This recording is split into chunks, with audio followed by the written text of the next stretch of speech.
آج ہم کس جگہ پہ کھڑے ہیں؟ امت کی کیا حالت ہوئی ہے؟ گوانٹا ناموبے کے جیل خانوں میں تڑپتے، سسکتے، بلکتے اور زندگی ہارتے لوگوں کا کسی کو خیال ہے؟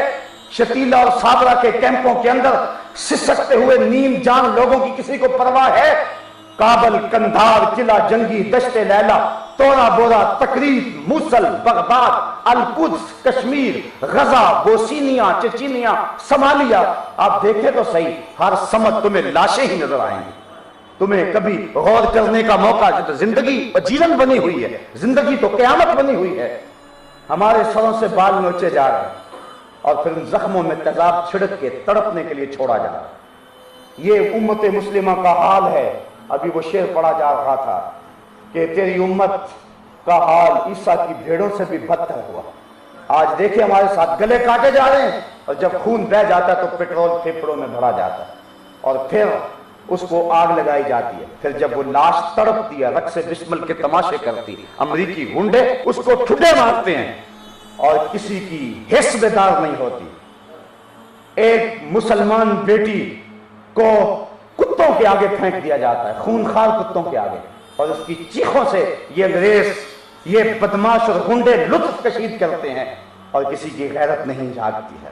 اٹھانا پھر کوئی رومی عجم کے لالا زاروں سے، وہی آب و گلے ایران، وہی تبریز ہے ساتھ۔ کسی کی غیرت نہیں جاگ رہی، کس کس کا رونا رہوں، کس کس کی بات کروں۔ وہ کیا فارسی کے ایک شاعر نے کہا تھا، پمبا کجا کجا نہ ہم کہ ہما داغ داغ ہے، کہاں کہاں روئی رکھوں، جگہ جگہ سے تو خون رس رہا ہے۔ جس سمت بھی جاؤں لاشیں ہی بکھرے نظر آتے ہیں، جس سمت بھی جاؤں دکھوں کی داستان ہی نظر آتی ہے، اور ہم ہیں دیوانے ہو گئے۔ مغرب جہاں سے واپسی کی راہیں تلاش کر رہا ہے، اور ان کے دانشمند سر جوڑ کے بیٹھے ہوئے ہیں، خاندانی سسٹم تباہ ہو چکا ہے۔ اولڈ پیپل ہوم کے اندر جو ہے وہ بوڑھا باپ انتظار کر رہا ہے کہ میرا بیٹا مجھے ملنے آ جائے۔ دہلی کے ایک اخبار کے اندر ایک بوڑھے انگریز کی وصیت چھپتی ہے، وہ کہتا ہے کہ وہ کروڑ ارب پتی انگریز کہتا ہے جب میں مر جاؤں تو میری آدھی جائیداد چرچ کو دے دی جائے، اور آدھی جائیداد اس میرے کتے کو دے دی جائے جو مرتے ہوئے ٹک ٹکی باندھ کے مجھے دیکھ رہا ہے۔ میرے اتنے بیٹے ہیں، اتنی بیٹیاں ہیں، لیکن کوئی اس وقت میرے پاس آنے کو تیار نہیں ہے۔ آج جس خاندانی سسٹم کی ٹوٹ پھوٹ کا وہ شکار ہوئے ہیں، ہم اس طرف بڑھنا چاہتے ہیں، جدھر سے وہ واپس آ رہے ہیں ہم اس تعفن زدہ گٹر میں گرنے کے لیے بےتاب ہیں۔ عجیب ہماری حالت ہو گئی ہے۔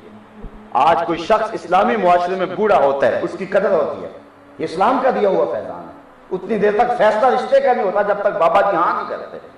جا کے مرحب میں دیکھو کہ بوڑھے کا حال کیا ہوتا ہے۔ سال کے بعد ایک دن آ گیا مدر ڈے یا فادر ڈے، پھول لے کر چلے گئے سال کے بعد، اور میاں ہمارا تو ہر روز فادر ڈے ہے، ہمارا تو ہر روز مدر ڈے ہے، ہمارا تو ہر روز ٹیچر ڈے ہے، ہمیں کیا ضرورت ہے؟ آج ہماری قوم بھی جو ہے وہ کہتی ہے مجھے میسج بھیجے کہ آج فادر ڈے ہے۔ میں کہ تمہارا فادر ڈے آج ہوگا، میرا تو روز ہوتا ہے۔ 2003 کے اندر گیا عمرہ کرنے کے لیے، واپس پلٹا، والد صاحب بیمار ہو گئے۔ 6 سال مجھے کتنے لوگوں نے کہا، 3 لوگوں نے میرے سے دھکے سے پاسپورٹ لے لیا اور 3 مرتبہ جمع کرایا۔ میں نے کہا نہیں ویزا لگے گا، کیونکہ میرا حج تو روز گھر میں ہوتا ہے۔ اور جب والد گرامی اس دنیا سے رخصت ہوئے پچھلے سال اور اس مرتبہ بھیجا تو جو ہے وہ ویزا لگ گیا۔ یہ میں بات کر رہا ہوں ایک مثال کے طور پہ۔ ماں باپ ان کو روز دیکھو، روز حج ہے، بلکہ روفمایا محبت کی نظر سے دیکھو، مقبول حج کا ثواب ہوگا۔ صحابی نے عرض کی حضور اگر کوئی 2 مرتبہ دیکھے، کہا 2 حجوں کا ثواب۔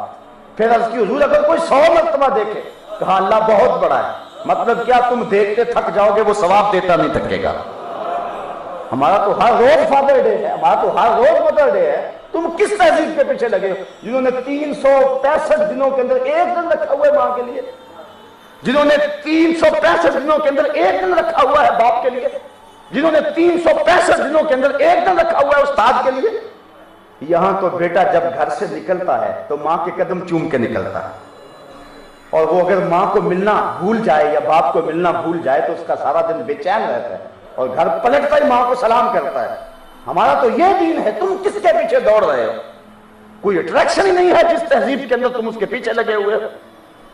تمہیں اشتہارات کی کثرت نے، مغرب نے جو مہم چلائی ہے اس نے دیوانہ کر دیا۔ ذرا جھانک کر کے دیکھو اس گٹر میں وہ کتنے تعفن زدہ ہیں اور نکلنے کی کوئی راہ تلاش کر رہے ہیں اور کوئی راستہ نہیں مل رہا، انہیں راستہ نہیں مل رہا، وہ پریشان ہیں ان لاکھوں بچوں سے جن کا باپ ان کو قبول کرنے کے لیے تیار نہیں ہے۔ وہ پریشان ہیں ان بیٹیوں سے کہ جو 13 سال کی عمر میں بچہ جنم دے دیتی ہیں، وہ پریشان ہیں اس اپنے دور سے، اور انہیں مجبور ہو کے فیصلہ کرنا پڑا ہم جنس پرستی کا۔ جس معاشرے میں یہ پارلیمنٹ کے اندر گند پاس کیا جائے، کیا تم اس معاشرے کا حصہ بننا چاہتے ہو اور اس کو اپنے لیے آئیڈیل معاشرہ قرار دے سکتے ہو؟ لوگ بیرون ملک سے پلٹ کے آتے ہیں تو پھر تعریفیں کرتے نہیں تھکتے۔ میں کہتا ہوں انہیں کیا تعریفیں سناتے ہو، وہاں کے گند اور غلاظتوں کا تذکرہ کرو۔ ان کا کیوں نقصان ہو گیا ہماری قوم کا، ساری بھاگی چلی جا رہی ہے۔ صاحبو، اپنی تہذیب کو سیکھو، اپنی زندگی کے پیچھے آؤ اور زندگی کا حسن تلاش کرو، اور زندگی کا حسن تمہیں کہیں نہیں ملے گا۔ اس کو کہتے ہیں جدت۔ اگر عورت لباس پھینک دیتی ہے، دوپٹہ اتار دیتی ہے، تو اس کو جدت نہیں کہیں گے، یہ تو قدامت ہے۔ آپ پڑھیں تاریخ جاہلیت کی، وہ برہنہ طواف کرتے تھے کعبۃ اللہ کا، یہ تو جہالت کی طرف جانا ہے۔ اسلام نے اس کو جو عروج دیا ہے وہ پردہ دیا ہے، حیا کی چادر دی ہے۔ عورت برقعے کو اپنے لیے قید خانہ نہ سمجھے۔ میری بہن، یہ تیری آبرو کا پہرا ہے، یہ تیرے حیا کا تیور ہے، تیری چادر تیری آبرو کا پتہ دیتی ہے۔ دور سے پتہ چلتا ہے شریف زادی آ رہی ہے، یہ اپنے لیے عزت کا نشان سمجھ۔ آج مغرب گھبرایا ہوا ہمارے حجاب سے، اور اگر کوئی عورت حجاب کرتی ہے تو اس کو گولی مار دی جاتی ہے۔ میاں تم آزادی اظہار کی بات کرتے ہو، جو جون سا لباس پہننا چاہے اس کو پہننے دو، لیکن وہ گھبرا گئے، کھوکھلا ہو گیا ان کا معاشرہ۔ لیکن ہم ہیں تو ہماری ابھی تک آنکھ نہیں کھلی۔ آؤ دیکھیں، حضور کی اداؤں کو اپنائیں، حضور کی زندگی کو، حضور نبی رحمت صلی اللہ علیہ وسلم کے طریقہ زندگی کو اختیار کریں۔ آج حال یہ ہے کہ بیساکھی ہوتی ہے تو ہم گھر میں مٹھائی لے کے آتے ہوتے ہیں، یہ مٹھائی ہے بیساکھی کی، ہمارا کیا تعلق ہے ہم سے؟ یہ آپ نے نوائے وقت کے اندر چند دن قبل پڑھا، ایک عورت نے بچہ اٹھایا ہوتا اور اس نے کرشن کا لباس پہنا ہوا تھا، وہ پیلا لباس کرشن کا، وہ کرشن ان کا دیوتا ہے، اور وہ اتنا کمزور دیوتا تھا کہ اس کی بیوی کو اغوا کر لیا گیا تو اس کو ہنومان کی مدد لینی پڑی اور پھر جا کے بیوی واپس ملے گی۔ لیکن بیوی پھر بھی، اس دیوتا کی بیوی پھر بھی اسے تعلق رکھے ہوئے تھی۔ کتنے مکڑی کے جالے سے بھی کمزور دین ہے، اور تم ان کے پیچھے بھاگ، ان کی نقل کرتے پھرتے ہو۔ تمہارا دین کتنا خوبصورت ہے، کتنا خوبصورت دین ہے تمہارا، وحی کے نور سے روشن دین ہے تمہارا، محمد کی اداؤں کے سانچے میں ڈھلا ہوا دین ہے تمہارا۔ یہ دین جو ہے وہ روشنیوں کا منبع اور مصدر ہے۔ زمانے نے اگر روشنی لینی ہے تو آج بھی آئے محمد عربی کی چوکھٹ سے اس کو اجالے ملیں گے، در در بھٹکنے کی ضرورت نہیں ہے۔ تو صاحب آؤ ہم ان رسوم و رواج کا بائیکاٹ کریں اور اپنی زندگی کو حسن دیں۔ اور ساتھ ساتھ میں یہ بات بھی عرض کرنا چاہوں گا کہ اگر کوئی رسم مذہب کے نام پہ اپنائی جائے تو ہم اس کی بھی تردید کرتے ہیں، وہ پیروں کی ٹانگیں دبانے کی صورت میں ہو عورتوں کا، یا گھڑولیاں بھرنا ہو، یا نامحرموں کو مجمع عام میں بلا کے دمالے ڈالنا اور شام کلندر کا نام دینا ہو، یا اس کی کوئی بھی صورت ہو، ہم ڈنکے کی چوٹ پہ اس کا انکار کرتے ہیں۔ جو شریعت کے مزاج سے بات ٹکراتی ہے، چاہے وہ کسی بھی روپ میں آ جائے، ہم اس کا کبھی بھی اقرار نہیں کریں گے، ہم اس کا انکار کریں گے۔ آؤ تمہیں بتاؤں تصوف کیا ہے۔ لوگوں نے تصوف کو سمجھا ہی نہیں ہے، پیری مریدی تو تماشا بن گیا ہے۔ فلک نے بخشی ہے انہیں خواجگی، جو جانتے نہیں روش بندہ پروری کیا ہے، جنہیں پتہ ہی نہیں ہے کہ طریقت کس کو کہتے ہیں، جس کو پتہ ہی نہیں ہے کہ پیری مریدی کا اسلوب کیا ہے، جس کو پتہ ہی نہیں ہے کہ من کے محاسبے کی کیفیت کیا ہوتی ہے، جس کو پتہ ہی نہیں ہے کہ اندر کی ستھرائی کیسے ہوتی ہے۔ حضرت داتا صاحب کشف الموجود میں فرماتے ہیں، لیست تصوف رسومن ولا علومن، تصوف چند رسموں کا نام نہیں ہے، مختلف رنگوں کے پٹکے پہننے کا نام تصوف نہیں ہے، ڈھول کی تھاپک پہ ناچنے کا نام تصوف نہیں ہے، محمد عربی کی اداؤں کو ماننے کا نام تصوف ہے۔